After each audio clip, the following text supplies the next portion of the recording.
xibaar yi ci RIP FM. mbokk yi nuyuwaat leen del rafetlu ànd beeg la 88.7 bisimila ci xibaar yi. Mame Dado Dieng. RIP FM. la ca gën a fës bokk na ci lim bu toll ci juróom-ñeenti millions ci sunuy koppar loolee nag moo nekk budget bi nga xamante ne nii moom la mairie bu Taïba Niassène daal di dugal rek ci njëndum fourniture mi ngir jàppale élèves yi naka noonu it jàppale njaboot gi gunge leen it ci ubbiteeg école gi dinañ ci ñëw ci yaatal ci yile jotaayu xibaar reportage yu bés bi mbokk yi li ko soxal bokk na ci rek yëngu-yënguy octobre rose mu nekk nag ab yeete jëmee ci lii di cancer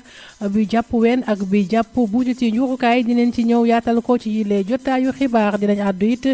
jëmale ci wàllu tàggat yaram ñu ànd ceeg Babacar Ndaw xët wi ñeewal njàng ak njàngale Adama Seen dina ko daal di nafaral xibaari jaww ji mbokk yi moo fas yéene buuxal yile jotaayu xibaar lii moo gën a fës bu ngeen taaxir loo ñu daal di koy faram-fàccee.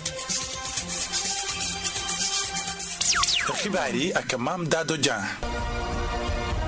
asalaamaaleykum lañu koy doore Pape Da Fall moo féetewoo ci xarale gi ci kàddu gi ma feggoo ceek madame Ndiaye Ñaxana Tunkara maa ngi lay nuyu. maa ngi lay fay soxna Dado. xibaar yi dañ koy ñëw ak yaatal gi lu ñëwal rek ubbiteeg école gi nga xamante ne nii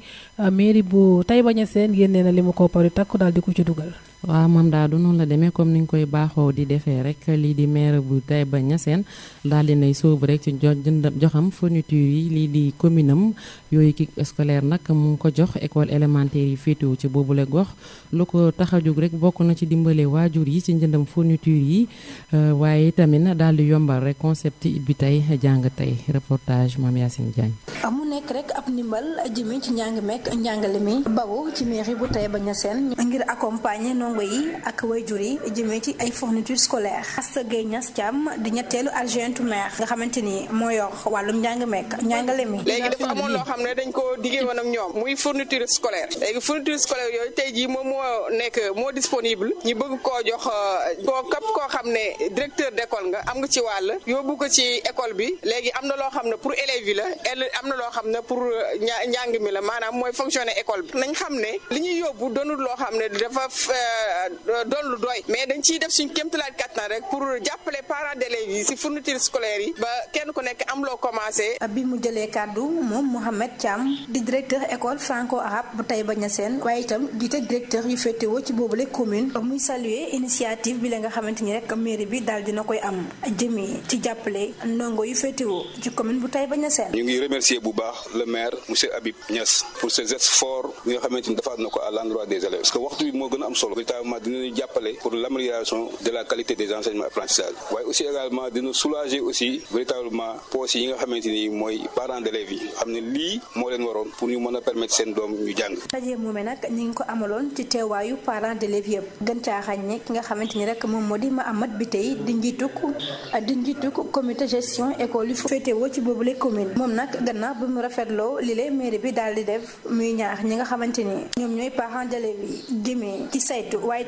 itam toppatoo école yi ci ni mu waree. kon nag ñun président parents d'élèves yi nga xam ne ñoo teewal parents d'élèves yi ci école yi ñu ngi saluer acte bi nga xam ne bi moom la l'équipe municipale def au nom de l'éducation di gërëm kon nag maa ngi wax les présidents des parents d'élèves communauté kenn ku nekk fa nga mën a nekk del bay sa waar xam ne gannaaw bu monsieur maire defee lii ñun tamit nañ def la ñu war mooy lépp luy supervision école comité président yi war ko doxal nañ ko doxal. ñu jaajëfal ko bu baax moom Mame Yacine dañuy desandi ba tey rek ci ubbiti école bi fii ci diwaanu Nioro ñoom ñooñu nag daal di nañ soobu ci slogan ubbi tey jàng tey naam sax yenn enseignants yi ak élèves yi ñoom daal di nañ tàmbali seeni cours yu njëkk ca bés bu njëkk ba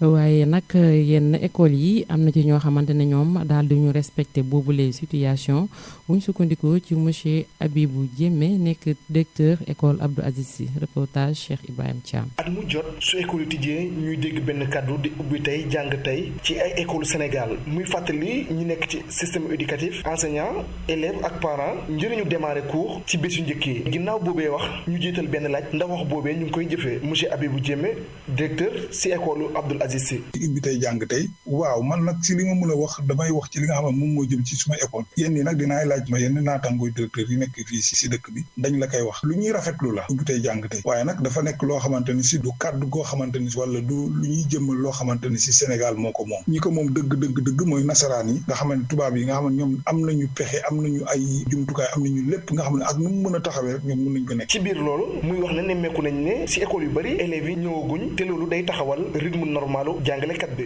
am na am na waaye nag lu ñu seetlu mooy ndongoy ñëw ñu si gën a bëri dañoo toog seen kër yi léeg-léeg sax nga jënd sa tase ak yenn ndongoy si mbedd yi ko waxtaan ak waajur yi ñu naan la xale ñëwaguñu vacances wala yu demee noonu. monsieur Abibou Diémé di wax ni jot na ay fourniture yu mairie bi doon joxe ci waxtoom muy wax ne loolu dafa nekk loo xamante ni day dimbale waajur bi ci ay charge doomam. lu jëm ci wàllu fourniture yi loolu wax dëgg yàlla jot nañ ko ca waxtu bañ ko waree jot te jamono bañ ko waree jot kooku moom luñ ciy wax rek mooy dañuy gërëm mairie bu Nioro du Rip dañ leen di gërëm bu baax a baax. malgré absence u élèves yi kàddu gi di ubbi tey jàng tey day nekk wax boo xamante ni outil buy mobiliser waaye loole nag day ànd ak ndimbal teelu jàngalekat bi parent bi ak autorité locale yi ngir ñu garantir bépp élève muy ñëw jàng si bés yu njëkk yi. jëfal ko bu baax moom Cheikh Ibrahima Thiam dañuy desandi ba tey rek ci l'école yi ñii di mairie commune yi nag ñu ngi dugal seen loxo bu baax a baax jëmee ci wàllum njàng mi loolee nag ñu gunge rek école élémentaire yi ak maternelle yi ci ay tabax ay école waaye tamit daal di yeesalaat li nga xam ne moo di bâtiment yi ak yeneen ci loolee nag loolu nekkoon ab buntu ci monsieur le maire bu commune bu Darou Salam monsieur Moustapha Thiam di déglu rek ñi di directeur école yi ñu wax rek seenub ay doléance waaye tamit jafe-jafe yi nga xamante ne ñu ngi koy am ci biir l'école yooyee ngir rek ñu mën a booloondoo fajandoo li nga xamante ne moo di seen bëgg-bëgg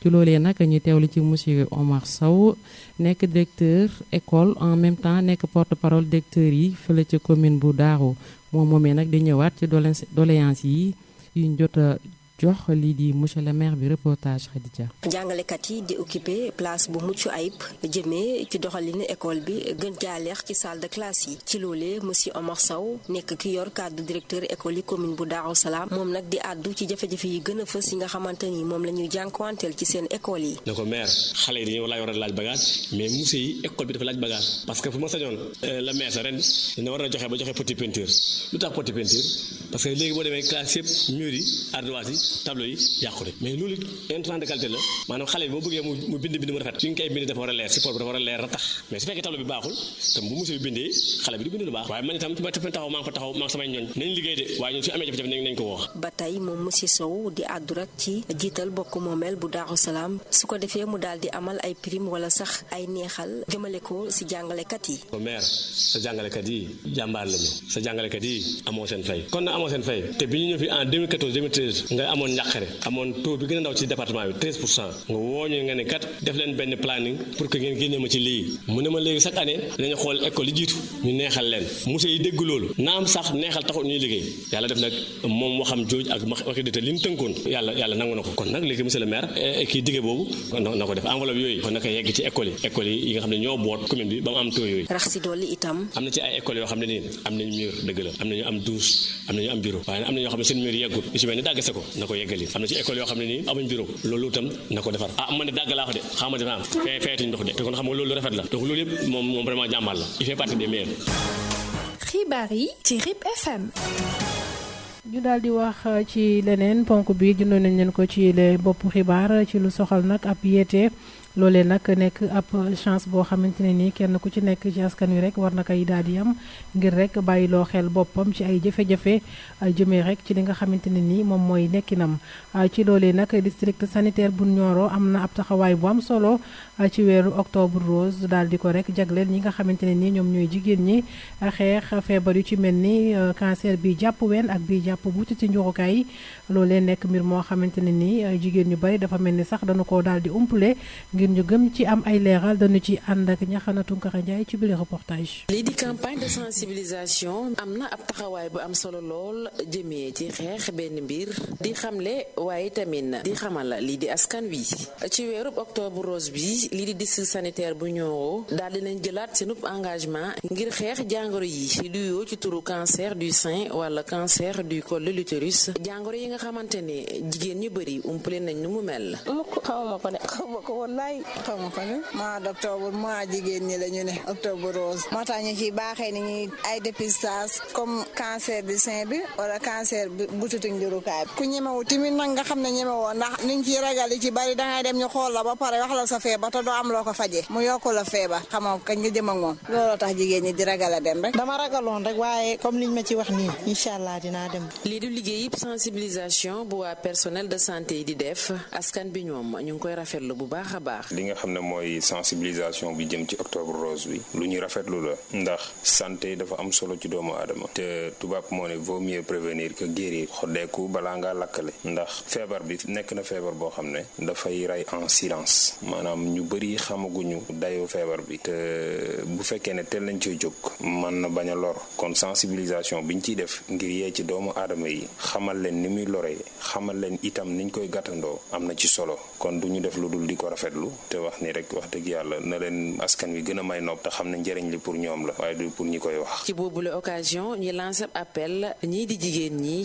waaye tamit ñii di père de famille yi ñu daal di jàppale rek seen soxna yi jëmee ci wàllum fagaru waaye tamit encouragé soxna yi dëkkandoo yi ak jegenaale yi ngir ñu gën a farlu ci wàllum dépistage. bon ñi nga xam ne aussi ñooy jigéen ñi te moom mois bi su ma amee message bu ma leen di lancé wala conseil bi ma leen di jox mooy ñu gën a farlu ci wet googu am na ci solo ñi nga xam ne ñooy seeni borom kër nañ leen di jox autorisation di leen ci gunge di ci ànd ak ñoom di ci waxtaan ak ñoom lépp ci biir communication ñu fexe ba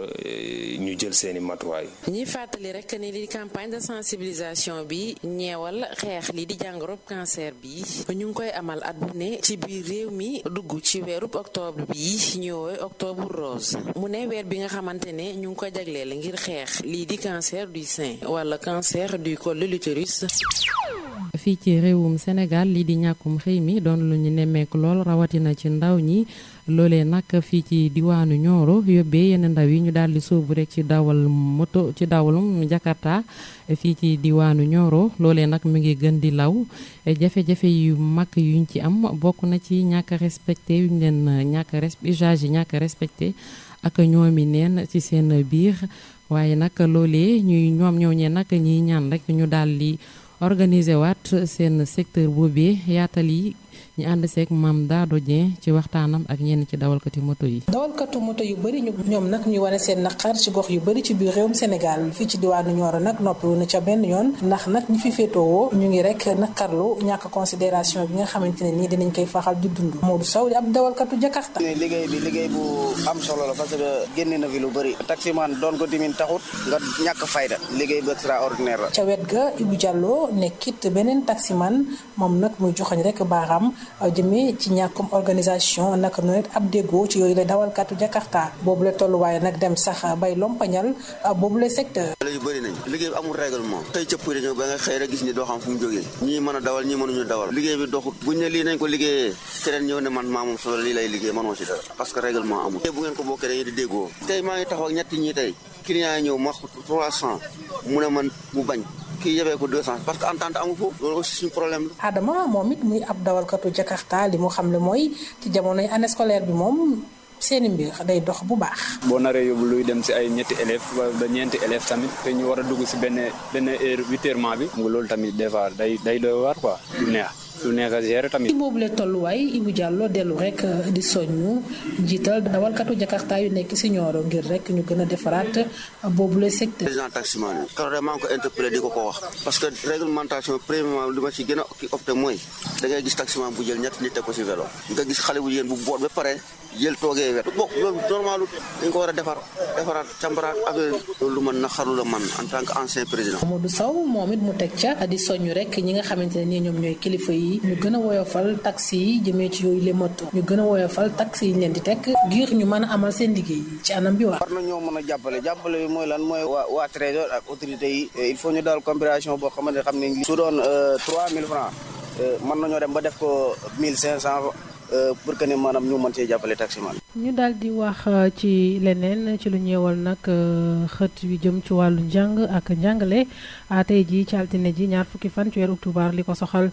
bokk na ci rek ay tolluwaayu jafe-jafe ci école primaire bu Nioro Darou Salam foofee nag am na rek ab effectif boo xamante ne nii daanaka rek ca classe ya daal dina xaw a jéggi dayoo loolee nag nekk mbir moo xamante ne nii corps administratif bi nekk na rek loo xamante ne nii mënu koy daal di dikku jëmee ci xale yooyu nga xamante ne ñu ngi soog a dugg l'école toll ci classe sub yi beneen jafe-jafe it jëm na ci wàllu table banc nga xamante ne nii rek daal dina fa nekk loo xamante ne nii lu ñu fa seetlu na ne daal dina fa manqué leneen la it bokk na ca rek ay bëggaat ñu defaraat yeneen yeneen école yu yees rek fii ci diwaanu Nioro ngir tawat boobu daal di saafarawu teg ca rek corps administratif bi ñoom it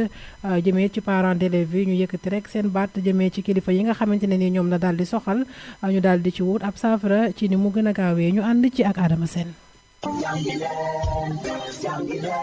dal leen ak jàmm ci ndorteelu année scolaire 2025-2026 école élémentaire bu Daaru Salaam nekk ci commune bu Nioro moom nag mi ngi jànkuwanteel ab problème bu sérieux li ci mel ni ay effectifs pléthoriques yu ñu nemmeeku ci classe yëpp boobule situation nag tax na rek ba boobule école mënatut a dalal tout tànk yu war a def classe CI bu ñu sukkandikoo ci directrice madame Ba Fatoumata Ndiaye. jafe-jafe yu metti sax ndax ay effectifs pléthoriques la ñu am. Nioro Daaru Salaam toutes les classes sont pleines. Je prends l'exemple du CI. On est au nombre de 150 pour le moment. fi ne nii li ñu inscrire mën na 200 élèves bokk la transfert yi nga xamante ne yegg seeguñu. li ni mel la ñu nemmeeku itam ci classe préscolaire bi ndaxte li mu ndongo yi ëpp na 60 élèves ci at mi ñu nekk. bu ñu jëlee suñu classe préparatoire mooy préscolaire bi ñu defal noonu boobu fi mu ne nii on a plus de 60 élèves. tax ci dolli nag ñàkkum table banc yi tax na njàngale mi gën a am ay jafe-jafe ki ko xamle di directrice ba. fi mu ne nii effectif yu bari yi moo tax table banc yi doyatul fi mu ne nii par 4 la ñuy toog ci table banc. kàddu yooyu nag ñenn ci wajuru ndongo yi di koy dëggal di fësal itam seen njàqare jëmee ci surcharge yi ñu nemmeeku ci classe yi